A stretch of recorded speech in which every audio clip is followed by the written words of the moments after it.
Sindh high court में Lyari general अस्पताल के नर्सिंग कॉलेज पर हमले से मुताल्लिक केस की समाअत हुई है। अदालत ने जमात इस्लामी के साबिक MPA अब्दुल रशीद समेत 12 मुल्जिमान की दरख्वास्त जमानत मुस्तरद कर दी। आपको अपडेट कर रहे हैं। सिंध हाई कोर्ट में लियारी जनरल अस्पताल के नर्सिंग कॉलेज पर हमले से मुताल्लिक केस की समाअत हुई है।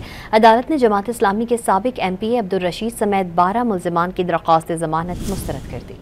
सिंध हाई कोर्ट में लियारी जनरल अस्पताल के नर्सिंग कॉलेज पर हमले से मुताल्लिक केस की समाअत हुई है। अदालत ने जमात इस्लामी के साबिक MPA अब्दुल रशीद समेत 12 मुल्जिमान की दरख्वास्त जमानत मुस्तरद कर दी। आपको अपडेट कर रहे हैं। सिंध हाई कोर्ट में लियारी जनरल अस्पताल के नर्सिंग कॉलेज पर हमले से मुताल्लिक केस की समाअत हुई है। अदालत ने जमात इस्लामी के साबिक MPA अब्दुल रशीद समेत 12 मुल्जिमान की दरख्वास्त जमानत मुस्तरद कर दी। सिंध हाई कोर्ट में लियारी जनरल अस्पताल के नर्सिंग कॉलेज पर हमले से मुताल्लिक केस की समाअत हुई है।